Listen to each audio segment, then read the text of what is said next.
There's a classic story about IDEO.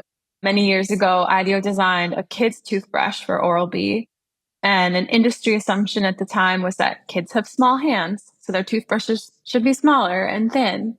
So in this case, the designers went and observed real kids brushing their teeth, and it turns out that kids have much less dexterity with their hands. They actually hold their toothbrushes completely differently with their whole fist.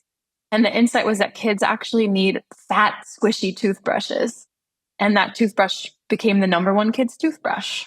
20 years later, one of the IDEO designers on that project was on a beach on the other side of the world, and washed up on the beach in front of them was one of those Oral-B kids' toothbrushes. Whoops. And like so many plastics products, the design didn't account for the full life cycle of the product. Welcome to the Work for Humans podcast. This is Dart Lindsley. When my father was in a hospital, I watched the orderly who wheeled him to radiology leave him in a hallway, diagonal to a wall and facing away from other people as if he were some kind of an object. This is not uncommon. From hospitals to TSA checkpoints, universities, or workplaces, many large systems have a tendency to lose focus on the experience of the people within them. Our guest today, Deirdre Cerminaro, has been working on this problem. She spent the last 15 years figuring out how to combine creative methods of human-centered design and the analytical tools of systems thinking and strategy as a lever to drive organizational change. As a former architectural designer and executive director at IDEO and a recent IDEO U instructor, Deirdre has led the conversation on human-centered systems thinking, a problem-solving approach that works with large systems to create positive experiences for the stakeholders within them. Deirdre holds a BA in Cognitive Science and an MBA from Yale University. Her notable projects at IDEO include redesigning systems from reimagining student services at a community college in Ohio to creating programs to deliver quality, affordable education at scale in Peru. In this episode, Deirdre and I talk about how she has designed her own experience of work, human-centered systems thinking, and real-world problems that combine systems and human-centric design. We also discuss Deirdre's experience creating and scaling a K-12 school system internationally, the relationship between mental models and systems, best practices in systems mapping, her zoom in and zoom out design tool, managing trade-offs between stakeholders, and other topics. So, don't forget to stay in the loop with Work for Humans by subscribing wherever you listen to podcasts. Without further ado, I hope you enjoy my conversation with Deirdre Cerminaro. Deirdre Cerminaro, welcome to Work for Humans. Thank you so much, Dart. It's great to be here. You seem like somebody who is crafting your work experience. The first time I talked to you in preparation for this, you had palm trees in the background. You were on a beach someplace in Mexico and working. So, before we jump into what you do, how have you designed your own experience of work? The answer to that relates to what I do, but it goes back to my work philosophy, which has always been to follow my intuition and to do the next right thing. In college, I followed an interest in psychology, philosophy, behavior to study cognitive science. I also made a deal with myself that if I didn't study abroad, I would move abroad after college. So I moved to Thailand and taught art. And while I was abroad, I kept thinking about these two architecture classes that I'd taken my senior year of college, which had really stuck with me because it was this intersection of art, math, history, people. So despite having very little experience, I pursued that and ended up working in architecture for a few years. And that's where I got really interested in design, innovation, leadership, management, social impact, which eventually led me to go to business school. And this very nonlinear career path led me to IDEO, which is a global design and innovation firm. It was finally a place where all these things I'd done separately came together. So design, business, social impact, and behavior. And I spent the last 10 years at IDEO helping clients to design innovative products, services, experiences, visions, strategies, and develop creative capabilities. And after a decade at IDEO, the next right thing for me was to slow down and take a break. So I left IDEO in the fall and took a 4-month sabbatical, the highlight of which was spending 2 months in Patagonia. And that is what led me to still currently, though you can't see it, be at the beach in Baja, where I'm designing the next chapter of my career. That's wonderful. One of the people we had on the show was Bill Burnett, who wrote the book Designing Your Life. And he talks about curiosity and essentially agility and exploring different alternatives. And it sounds like that's very much the path you're taking. Definitely. So now you study something and you teach something at IDEO that is one of my abiding passions, which is understanding how large systems affect the experience of individuals within them.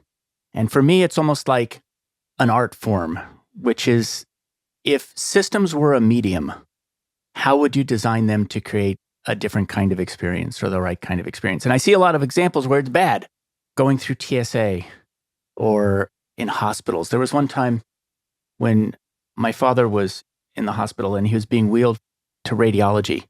And the person who wheeled him there parked him in a hallway, not facing other people in wheelchairs, kind of diagonal to the wall. And I was like, how did this system treat my father like a thing on a loading dock? You have designed the human-centered and teach the human-centered systems thinking course at IDEO. And that's what I want to talk about today, is how that works. So the words, there's human-centered and there's systems thinking. And I think we know what both of those mean. We're pretty good with human-centered, we're pretty good with systems thinking, but bringing them together into a single curriculum, why?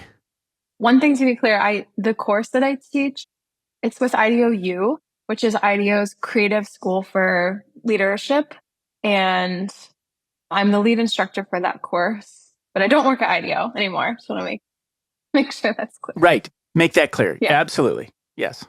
Human-centered systems thinking is really a problem-solving approach. Like you said, it combines two things, these analytical approaches of systems thinking and the creative tools of human-centered design. So it really blends and integrates these two approaches. The way I see it, systems thinking and systems thinkers are really good at zooming out and seeing the big picture, but it lends itself to this more academic point of view, to analysis, and that can also quickly get you to analysis paralysis, where the system is so big and complex. What do I even do next?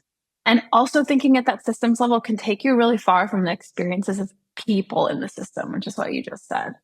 And what human-centered design is really great at is understanding people, really understanding people and taking those insights and turning them into something tangible so that you can try and test and do something. So if you're a designer, the approach can help you incorporate elements of systems thinking that I like to think of it as widening your aperture.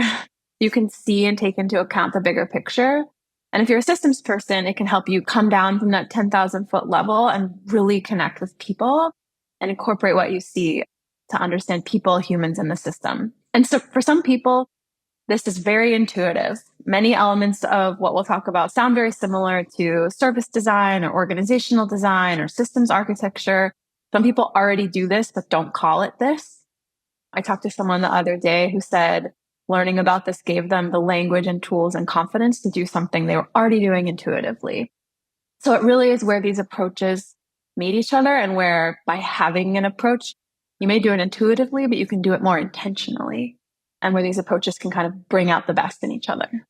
I think that one of the biggest problems with work historically has been that when a company gets big enough and you start thinking of it as a system, you start treating people as actors, or essentially you get so much distance on the population that you stop seeing individuals and you start seeing resources.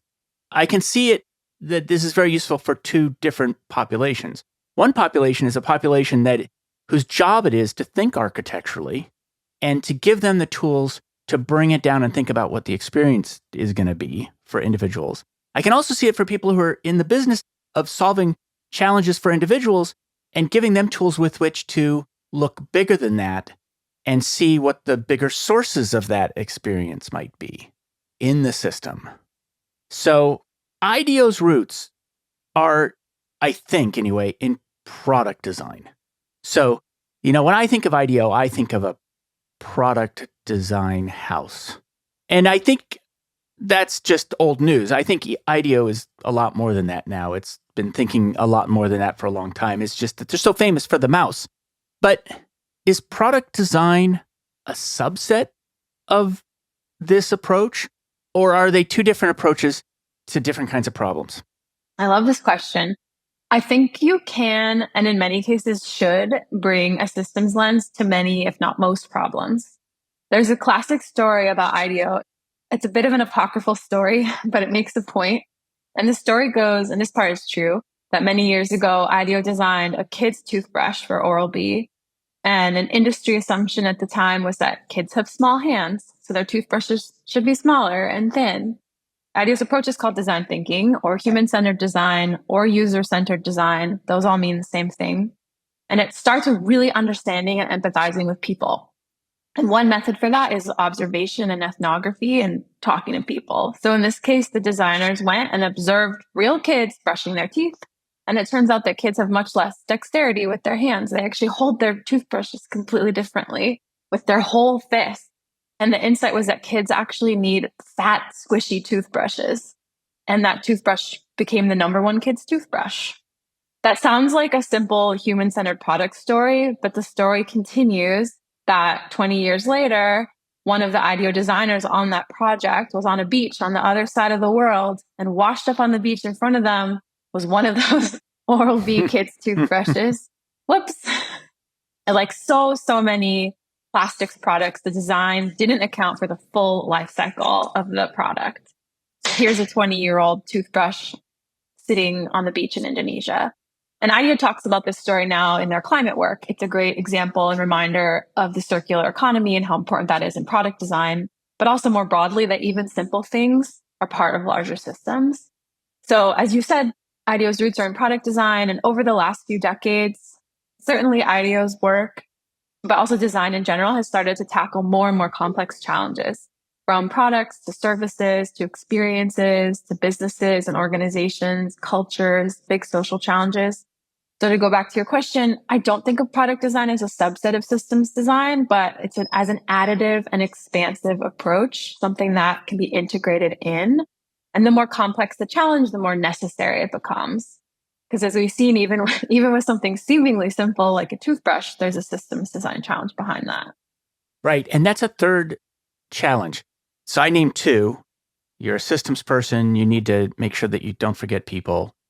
You're doing design, and you have to think about all the things that create the full experience of the thing being designed for the individual. That's a systems challenge. But then there's this other thing, which is really taking into consideration all the other stakeholders who are both critical to the success of the experience, but also may be affected by this product years from now. So I see that there's a lot of different ways to look at it. By the way, it reminds me of a conversation that I had on the show with Don Norman, where we were talking about the circular economy. He had written a book called Design for Humanity. We talked a lot about the designer's role in creating a circular economy. And actually, his argument was that designers needed to pick up a pretty big new toolbox to do it, that they were not in the habit of using the tool set that you're describing. Undo, but I think historically, yeah. And it's called user-centered design in many cases, but it's not only the users that you're designing for. Again, the more complex the challenge, the more true that is. So let's talk about an example of a problem that you've worked on that used the combination of systems and human-centric design. I know you worked on a school, so you have a lot of experience designing for education, and you worked at some schools in Peru. Let's talk about this school in Peru, and let's tell the whole story. How did you pick it up? How did it start happening? This is a big story, and actually, I've worked on with this client for many years, but the origins predate even my time at IDEO. And it's a story of work that IDEO did with Intercorp, which is a Peruvian conglomerate, to design a school system called Innova Schools. And it's the example I turn to most often to explain what human-centered systems thinking is. starting about 15 years ago, Peru's public school system was in the bottom of the educational rankings internationally. And Intercorp is, as I mentioned, a conglomerate. They have a lot of pharmacies, banks, malls, serving the middle class and the rising middle class. And they set out with this huge ambition to design a private school system that was three things: affordable, scalable, and excellent. And they did a few things that are great examples of systems approaches to this. They set out first, exactly as you just mentioned, to understand all the stakeholders, both obvious and non-obvious. So yes, they talked to students, parents, teachers, principals, education experts, ed tech companies, real estate developers, school systems in other countries. They went really broad with understanding the landscape of stakeholders and how this fit into the whole system in Peru. Designing a new education system is very complex. And then they zeroed in on a few huge constraints or root problems that they were really going to have to design around to be successful. There's so much to design, but they use these as a springboard for innovation. So like, if we don't figure that out, this will not be successful. And one of the biggest ones of those root problems was teachers. So in any school system, teacher salaries are one of the biggest drivers of cost. They really wanted to keep the school system affordable. But maybe a bigger challenge is going to be that in a country with a struggling education system, qualified teachers were going to be hard to find. And that was only going to be increasingly true at scale, which was always the goal from the very beginning. The third thing they did was to then design a system with interlocking pieces that work together and reinforce each other as a whole. So that's a really key component of systems design, is you only make decisions that make the whole system better, not a part of it. So architects don't optimize for the functionality of one room, but the whole house. You're not going to make a decision that makes this room great, but now we don't have room for a bathroom in our house. You don't do that. So same thing here. Some of the innovations that they came up with for Innova Schools was a digital teacher resource center to allow teachers to share lesson plans and really learn and build from one another. They developed a blended learning pedagogy that incorporated technology to actually teach students skills that, like math, that teachers may not themselves have expertise in. Or they also designed classrooms to be more flexible for both this personalized learning, like kids on a laptop working at their own pace, as well as group collaborative work, which is one of the other pillars of the school.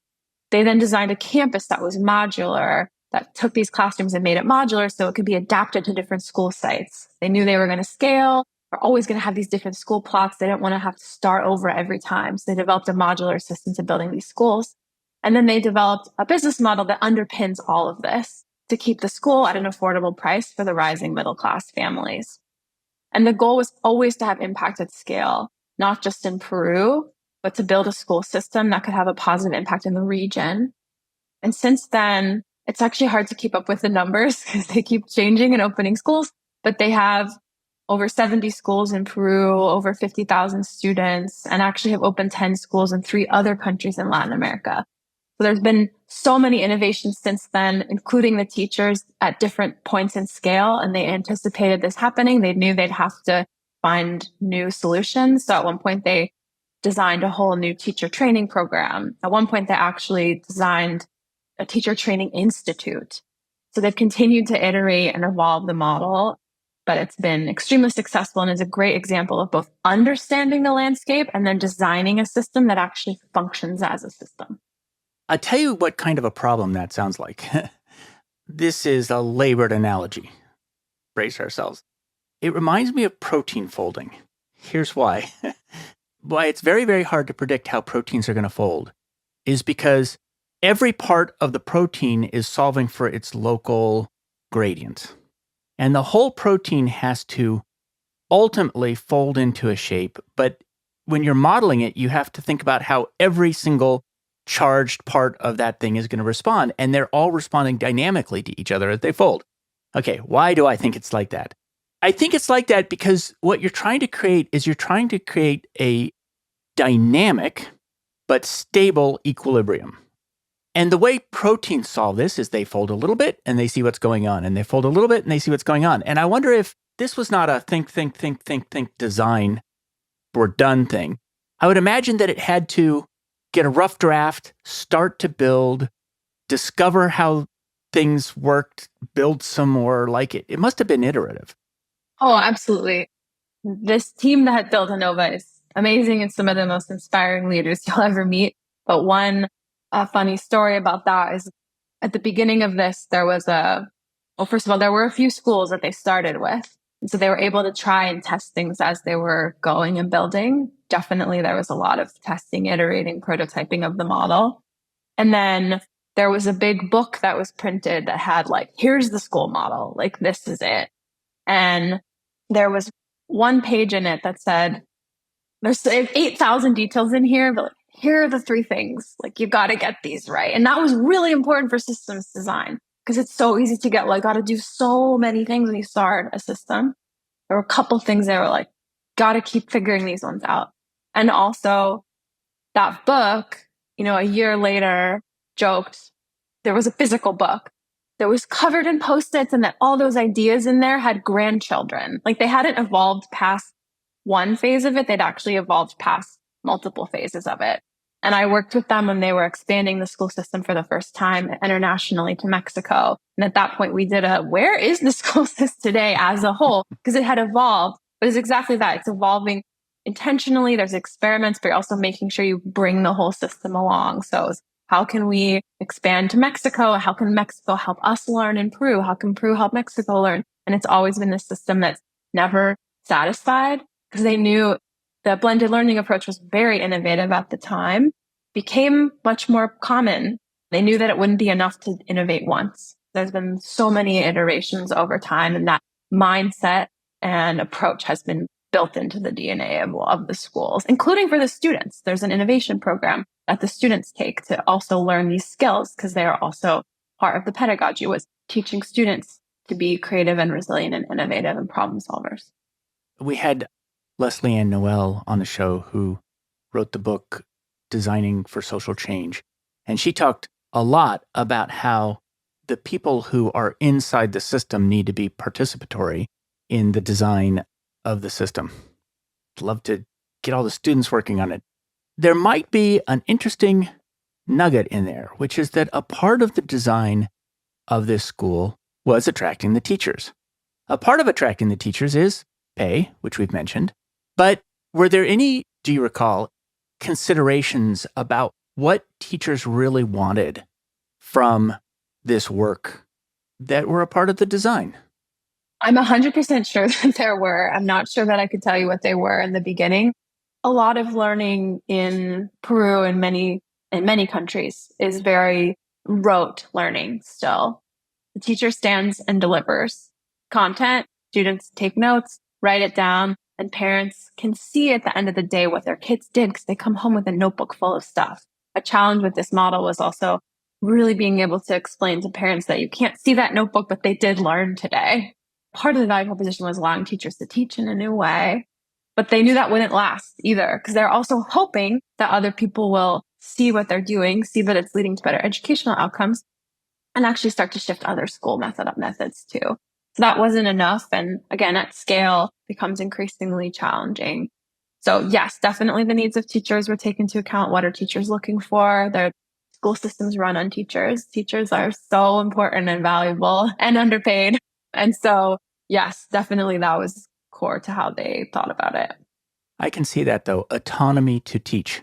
It's a constant struggle in California, which is that there's always this fight between what the state wants to mandate for teachers and teachers' sense accurate belief that they are professionals who should be allowed the autonomy to teach flexibly. You're absolutely right about, I don't know about Peru, but I know about Mexico. Mexico, at least this used to be true, every student in the country is on the same page at the same day of the workbooks. It's highly, highly structured. Yes, exactly. And it's not very effective for learning, actually. Right. So let's actually talk about the structure first, and then we'll talk about the tools, and then we'll talk about how we might be able to apply them to work. One of the things about the design process is that it's become highly structured. And there's pros and cons to that, I think. And IDEO, of all companies, has done more to popularize how to do design than any other company. But the tools are not always picked up with nuance, and they're not always picked up with true empathy. And I know, for instance, I've applied them in companies where the people who hired me to apply those tools really just wanted something that supported their conclusion that they already had. But the other thing is that when I look at the big steps that are in the methodology that are part of the curriculum at IDEO U, there are slightly different steps. I mean, they are different steps. It's visualize the system, humanize the system, and then redesign. And so can you talk about those big steps and what each of them means? First, to oversimplify, if you take a classic design thinking approach, there's many methods you use to empathize with users, to synthesize your learnings, to brainstorm solutions, to test, experiment, and learn and iterate towards solutions. And as you said, it's always described in this linear way, as if it's a linear process, and it isn't. It never actually is. And I think that's one of the challenges of extending and democratizing these tools, is that they seem like I do this and then this and then this, and then I get to the outcome. It's not like that. Even just in design, it's not like that. There's always learning and research and experimenting along the way. You might make a prototype on the first day of your project because you have an idea and you want to take it into research. Like, that's actually how it works. It's much messier than that. You're, broadly speaking, moving in that direction. That's great. I love that advice, which we don't always hear in how we receive the tools. Absolutely. No, it is a nuance that is lost and extremely important. And something that I've heard from clients over and over, actually, that one of the things they learn most from working with IDEO or with designers is how messy it is, and actually observing how designers move through the mess. So if you were to incorporate systems thinking or systems design, I also sometimes use those terms interchangeably, lens into this approach, you might do a few things differently. And again, not linearly. In the course that at IDEO U, it is step 1, step 2, step 3. It's not really like that. You don't have to do every step in that order. But the point is to give you tools and language and competence to try them at all. But if you were to incorporate in, we can go back to that first toothbrush example. Like, first, you might design the problem differently, redefine the problem differently. So from designing a toothbrush for kids to designing a toothbrush for kids and the planet, we're already in a totally different project. For Innova, that was designing at scale. That really influenced the process from start to finish. That was, and how they were going to, that would work, but not at scale. So let's try something else. And then, yes, there's a super important part of visualizing the system. You can use lots of tools for that. You can come back to systems mapping as a tool, but visualizing the system, really understanding how you map all the stakeholders. So now you might think of, yes, kids and parents, also dentists, retailers, manufacturers. You might understand, what is the whole stakeholder system around even something as simple as a toothbrush. And now you might go into your interview process actually with different questions. You're still going to talk to kids and parents. You're still going to watch them brush their teeth, but you might ask also, how do you choose a toothbrush? What do you do with it? How long do you keep it? Where do you throw it away? Like, get curious about other things. And you also might talk to new people, like sustainable brands or manufacturers. And then when you synthesize your learnings, you might look for, like, what are the root causes of what's going on here? So again, in the Innova example, it was like teachers and design teachers was going to be one big root challenge. In this case, a huge theme you're going to hear is ocean plastics and the constraints of materials and manufacturing and costs. And then you can look for leverage points. So a lot of this concept draws from the work of Donella Meadows on finding leverage points in systems. But you look for the highest impact places where a solution could shift a system. In this case of a toothbrush, it's probably going to be the material, but it could be something like educating families about how long you can use a toothbrush, or I'm making that up, but something, different leverage points in the system that you might press. And then you might emerge with a different solution. So a toothbrush head that incorporates bamboo, and maybe your material innovation has an impact on the industry or on competitors or the life cycle of the toothbrush. So you can see you're in the same project, same general flow even, but at each step of the way, you can incorporate a different tool to help you, like, zoom out, see the bigger picture, and then use what you learned there to zoom back in, ask different questions, test something differently. when you're talking to stakeholders and you're doing this work, I mean, it's certainly true with users, which is you take them as they are. So much of the design methods are about deeply empathizing with people so that you can design things that meet their needs. But in this larger context, are changing the minds, changing the stakeholders ever become a part of the solution? Because in product design, it's very rarely about changing the people. It's, I'm going to understand you, I'm going to make it for you, and we're done. Yes. So the answer to that is definitely. I think even in product design, again, if you come back to circular economy, you might be changing attitudes towards disposable plastic. There's still mindsets baked in there. But definitely sometimes, often even what's at the root of a problem can be a mindset. There's a big overlap between organizational design and systems design. A lot of the methods are similar, and organizations are systems made up of people. So I've done, and IDEO also does a lot of work in culture change, especially in building more innovative and creative cultures. And culture is essentially made up of behaviors and mindsets. It's what people are doing and what mental models they're carrying around. And you can't actually design any of those directly. You can't design a mindset. You can't design a behavior, but you can design the things that give rise to them. So you can design strategy, structure, processes, roles, incentives, infrastructure. Those are all designable, and they're often called levers for change also. That's also something I often teach, is looking for using these levers of change. What if we introduced a new process or a new role? And there are many examples of organizations that wanted to build more creative cultures. So for example, an auto company that wanted to be more innovative, but there was a mindset of risk aversion in the auto industry, fear of failure. So managers introduced a new metric of how many prototypes have you launched? That's a incentive, but it really is trying to reinforce a new mindset of actually trying and maybe failing, but trying things, obviously safely in that case. But yes, definitely when you're trying to do these bigger organizational culture work, a lot of it is trying to understand, like, what are these underlying mental models that are in the way? And then how do we design the things that influence them? That's a way I've never actually thought about it before, which is the idea that mental models come from the system as opposed to mental models creating the system. It's a feedback loop. Yes. I'm sure. I'm sure it's a feedback loop. But just this idea that the mental models are coming from the system. And obviously, people bring mental models in from their life and lived experiences, but the environment you're in definitely can encourage or discourage or manifest. Like, you might feel differently at a different company, and it's not you, actually. It's the incentive system and the structure and the processes around you. Yeah, I've seen that going into companies. An example is in one company, the cool kids are salespeople, and in the other one, the cool kids are the coders.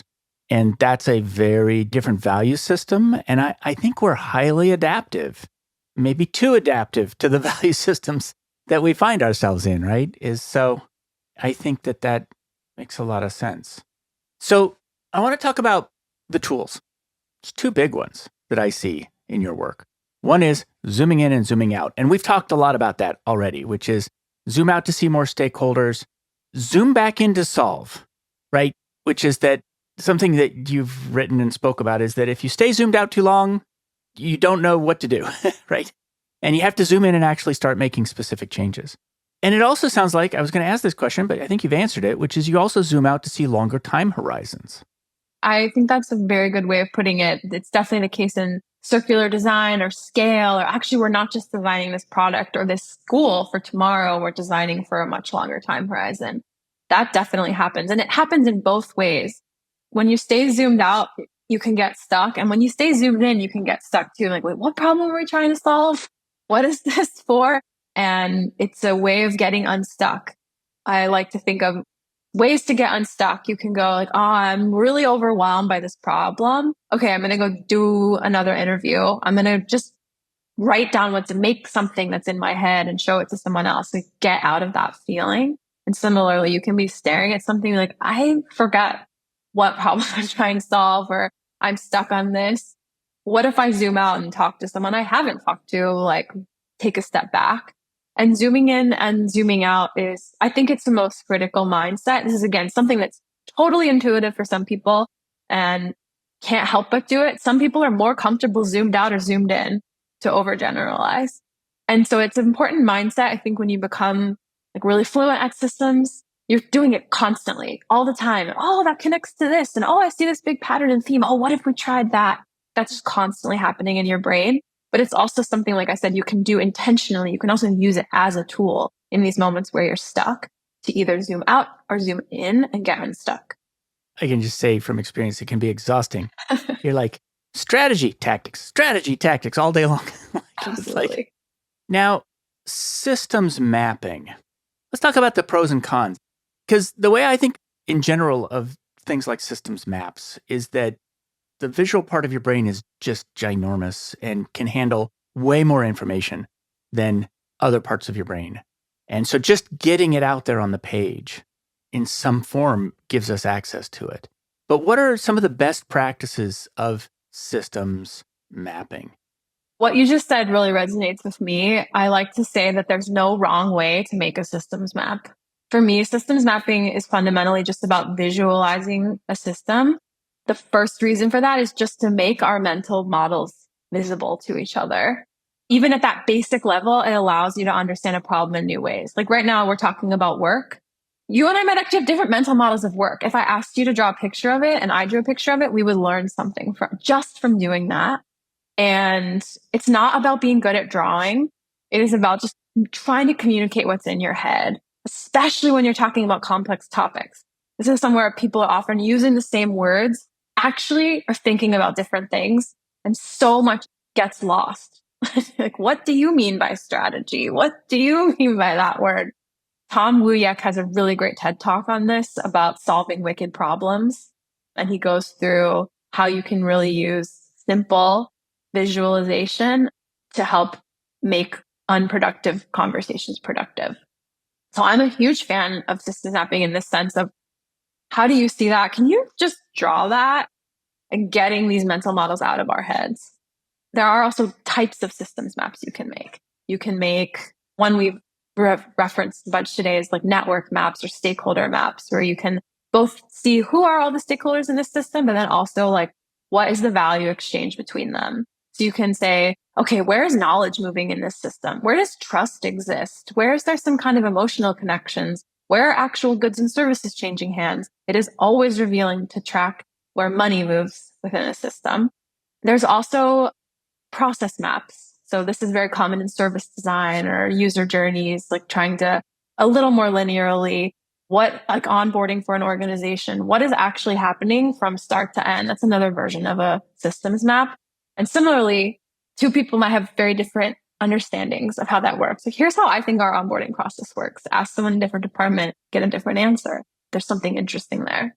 There's also, you might call them problem maps or iceberg models or cause analysis, which is really about understanding like, what are the observable things and then what's going on underneath. And then there's just anything else you create that helps you visualize a system. I will say sometimes systems maps are useful artifacts on their own. Making one and having it tells you something. You're like, I'm so glad we have this now. I can refer to it. But the map is not the point. I think that's the biggest mistake I see people making in systems mapping. It's not to have a more and more complex map. It is about the conversation it enables you to have, the gap it allows you to spot, the thing it helps you get curious about and experiment around. It's not about the map. It's about what the map helps you do. It really takes a lot of pressure off of the map when you say that. Because am I making an artwork? No. I'm making a gesture, right? It's like charades. It's about the communication. So people who have listened to the show for a long time will remember way back to one of the earliest conversations. I was part of a team that studied management around the world. And so it was Cisco Systems and Sapient. And so we were doing experience modeling. And the way we did it is we went around the world really diving deep with managers and following them around, interviewing them, filming them, talking to their teams, just getting immersed. And we did this for months. But every few weeks we would get together And we had an artist who followed us around, a visual artist and filmmakers. And what we would do is we would just all start talking about what is the ground up shapes that we're seeing. We tried to go in with no idea of anything, tried to just go in with no concept. And then just what are the ground up ideas that we're seeing? And we'd draw these drawings and the artist would do it.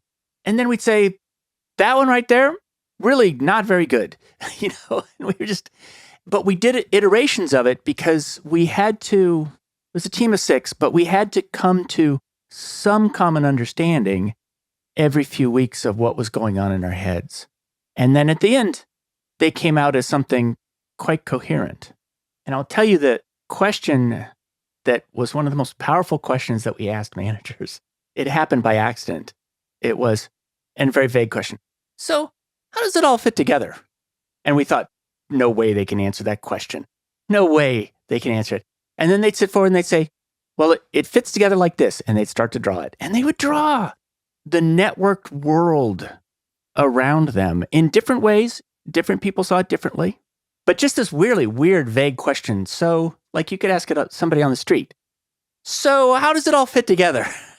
That's a great question. I love collecting good questions that will elicit surprising answers from people. Yeah. So I can see that. And I can see that there's a creative, I think this is important, actually, that it's not a template. Here's a template. This is what a systems map looks like. It's responsive to the need that you're trying to solve. And you can start off with some ideas, but it's a discovery of even what the dimensions of the map should be. Exactly. It is very useful to look at examples because staring at a blank piece of paper is hard. But sometimes it just comes out. Oh, I think this connects to this and this. There you go, a systems map. And you show it to someone, they're, oh, that makes me think of something differently. That was a useful systems map. There are times where you're trying to show something visually that you are trying to say, this is how these things connect. Like, this is the information architecture of our backend system. And that it does matter that you get it right. But in most cases, you're not trying to make the systems map right. And there's no right answer and there's no right way to make it. And there's no template to figure out. You can use tools as a starting point and as inspiration, but really, it should be informed by what you're researching, what experience you're having, who you're talking to.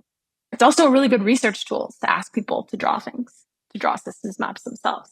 Yes, that's exactly what we did with that question, actually. And we gave them a giant piece of paper, and when we asked them a question, we gave them a pen, and they would draw it. This, by the way, is exactly what Tom Wouyek's talk is about. Is he likes to ask people to draw, how do you make toast? And it's very fascinating what people, he has thousands of these drawings, but people think about it in totally different ways. Some people think about, how did the butter get here? Some people think about the bread. Some people think about the actual toaster. It's very revealing of a lot of mental models that people are carrying around. There was a throwaway question that I asked. I was even embarrassed to ask it when we were doing this research, which was I asked people, if our organization was an animal, what kind of animal would it be? And that's from a children's game, horse, muffin, something. And somebody would say it's a monkey. And then you'd say, why? And what I discovered was that they actually saw the organization as made of different materials, depending upon who they were. Like they saw the organization as being made out of a different thing than each other. It's wild. I used to ask that question in job interviews, actually. Oh, really? Yeah. Like, if your work personality was an animal, what would it be? And then the real thing is why, and what does that tell me about you? Is why. And also, can you handle me asking you a weird question? Because this is the weird company. Right. I was not in a weird company at the time, and it was a weird question.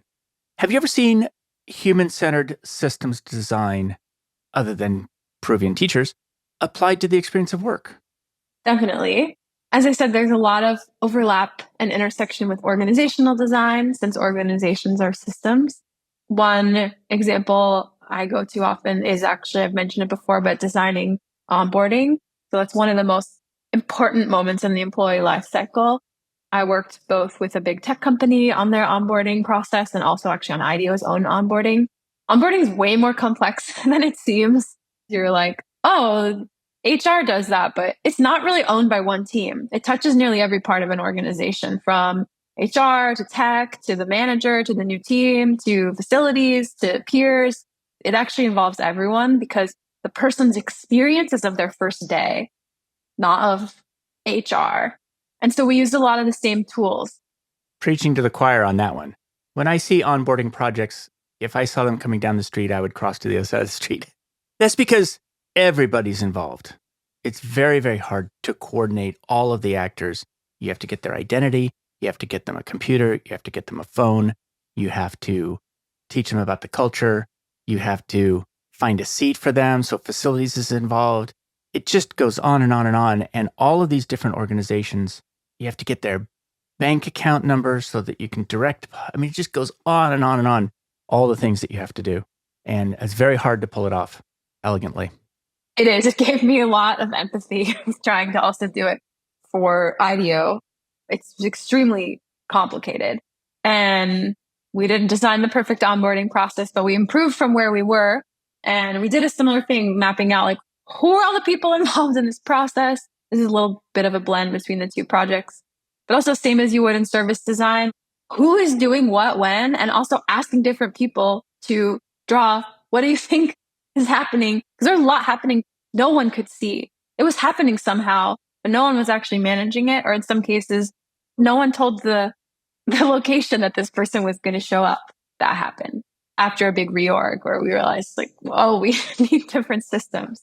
In one onboarding project, we also realized that from talking to so many people about their onboarding experience and what they as a person experience, this is the other side of the coin. So you can look at it through the, okay, what's the internal, who does what, who's doing what? But then we did do a lot of user empathy interviews, like what did it feel like? When did your onboarding start? When did it end? Those are really interesting questions. And what we actually realized that we were trying to draw a journey map, and we realized we couldn't draw one because it actually was not linear. People were actually moving through a set of feelings, not of steps in a process. And they kept moving through it in their first weeks and months. Feelings of uncertainty, feelings of excitement. It's like this little loop. And in both cases, we created and built prototypes, tested them with new employees, iterated, tried to find things out. And so it was both about really trying to understand the people and also the people on multiple sides. There's really hardworking HR people and down people who are like, oh, I'm tearing my hair out about onboarding. Like, okay, tell me about that. What's so hard? Where are the frustrations? Where are there points in the process where there's friction? That's usually, we talk about, leverage points. There's lots of ways to find them. One place is to look for themes, patterns, and other places to look for friction or huge gaps. Like, wait, you don't know each other? Okay, that tells me something already about the way that this system works. So there's, yes, lots of ways because organizations are just collections of people and people introduce complexity because people are irrational, unpredictable, and changing. There's lots of ways to bring this kind of thinking into thinking about organizations and the employee experience. I've had that experience you just described a lot, where you're facilitating a design session and you assume you're the outsider. Everybody else that works for the company, you assume that they all know each other. And it turns out they've never met in their lives. They've never spoken. And they're all part of creating the same experience. Well, an experience. It's one experience for the person who gets it.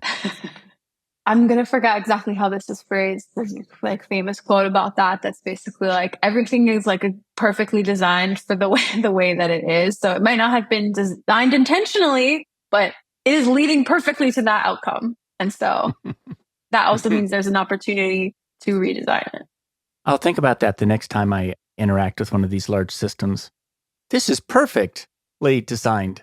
It is for something. It is. For what's happening right now. It's perfectly designed for that. It seems like this is a method that is perfectly designed for B corporations. And so public benefit corporations are designed from the charter on up to think about multiple stakeholders. So public benefit corporations think about shareholders, they think about employees, they think about the environment, and they have a responsibility to all three. And so I'd argue that serving each benefits the others, but sometimes there's trade-offs, I would imagine.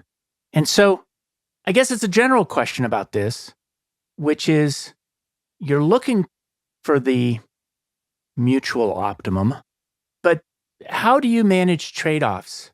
How do you think about that between the stakeholders? I wish I had a magic bullet answer to this one. I keep asking questions until we find one that nobody can answer. That's the rule. Yeah, that one is hard. There's always going to be constraints and trade-offs. One example I was thinking of coming into this conversation was of examples of designs that have like shifted systems is actually in the pandemic, people creating outdoor cafes, outdoor seating.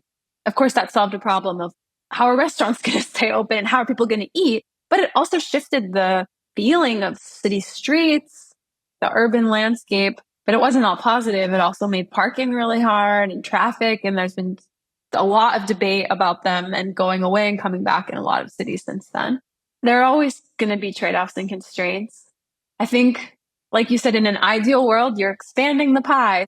There's more, you're creating more value, but there's going to be places where some people's pieces of the pie get smaller in comparison. The way I think about it is being clear and making intentional choices with reasoning, acknowledging that there's no right answer. So in a lot of equity-centered work, you have to hold a few things in tension. In design, there's a bias to action, to move quickly, to test, let's go. But with a lot of work around equity, you actually need to move much slower and move at that slow down to the speed of trust. And you really have to hold that intention and not solve it. Because if you slow down too much, you'll never have progress. And if you move too fast, you'll create harm. And I think that's true in a lot of work around equity and inclusion is you actually just have to learn to hold things in tension and not try to solve for the optimum. You can always seek to mitigate harm. And I think in many cases, I think giving power back to people who've been marginalized or underrepresented, there are some choices in the system that have more moral weight than others. But that's how I think high level about that question. I want to make sure I'm clear on a word you're using. You're saying hold things in tension. Yes. Hold things in tension as opposed to intention. Yes, in tension. Hold things in tension. I have a lot to think about in regards to that concept because it seems to me it's a systems map, which is that there could be tensions. Like it's another thing. Like we talked about people are connected by information or by value exchange, by material exchange. But this idea that there's a tension map too, which is people moving potentially toward different objectives or with different stakes in the game. It's an interesting phrase. Yeah, there's lots of examples of it. I also find it a very fascinating concept. Another one from like some equity work we've done is acknowledging I have a responsibility to like further equity work, and this is the work of generations, of lifetimes. Like, I'm not going to solve it. I am not going to solve it. We aren't going to solve it either. And you guys got to hold those in tension. There's no thing to solve there. But saying it and stating it is helpful. And you can kind of feel when you're like, oh, I'm moving too fast. Need to move a little slower. Or, oh, I've taken on the weight of the world. And that's actually not helping either. And I used to think about this with company values also. A lot of companies have values. I think I'd love to see a company that holds values in tension with each other and holds them without trying to solve them. Like IDEO has a really powerful, for example, set of values.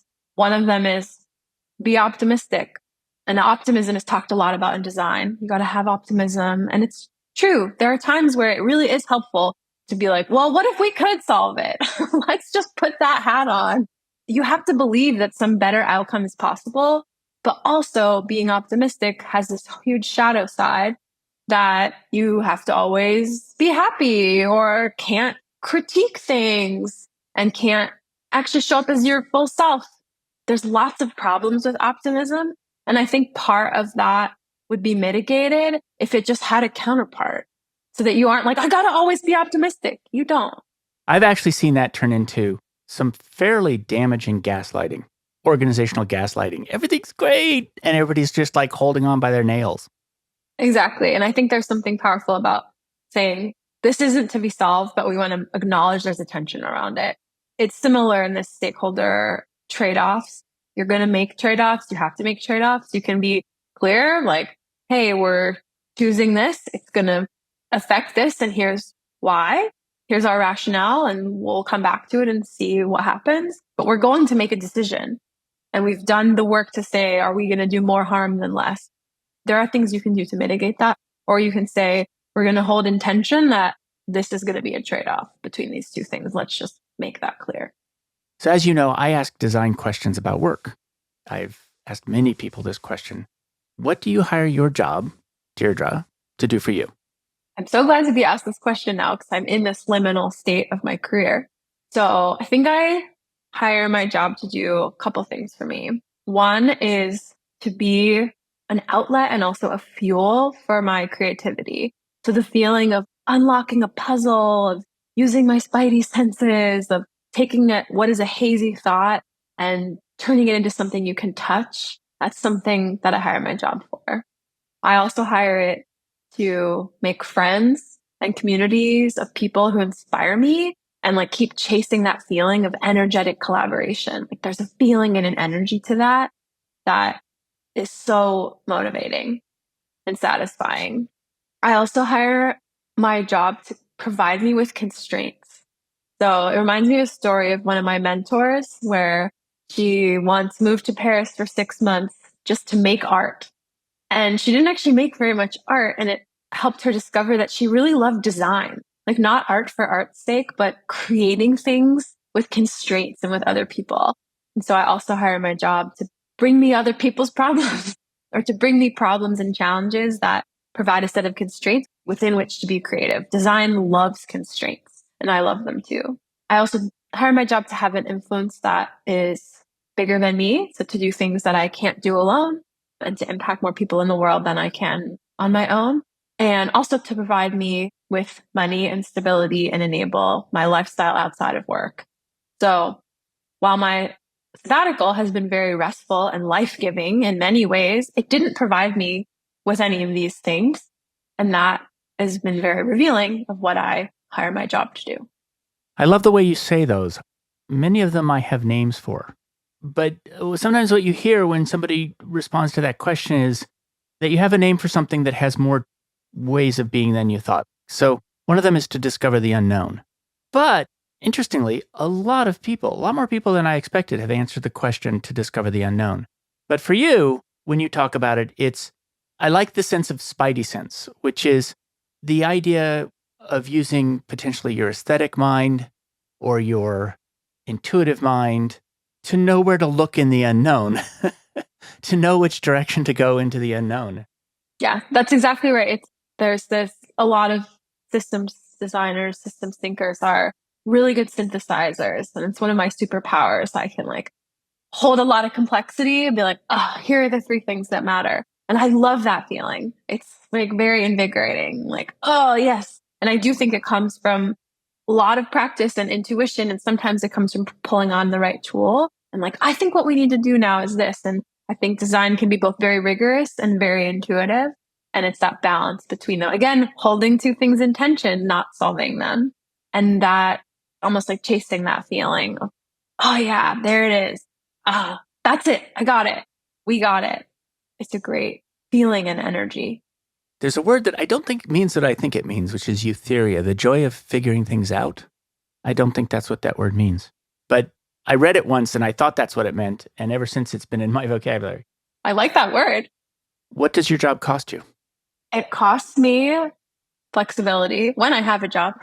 It costs me flexibility and outsources a lot of decisions that I would otherwise make differently. It also costs me a lot of emotional angst and anxiety. I'm definitely one of those people who puts too much of themselves into work. And I tend to love what I do, and that has a good side and a downside. And it also just costs me time and attention.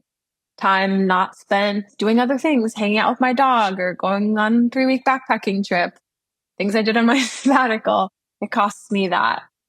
On the bright side, that's a local effect in the sense that if you can take a sabbatical every 5 years, if you draw a circle around the 5 years, you can get all of those things, just not simultaneously. Yes, it's a designable thing to design around. And having this time has really helped me crystallize what I got from it and what I didn't. And it's great to not work and take a real break and have the privilege to do that. And also, it's been great to start working again and to feel that I haven't felt that feeling in a while. Like, there it is. That's what my job is for. That makes a lot of sense. Well, first of all, thank you very much for coming on the show. I really appreciate your time, taking you away from the beach right now.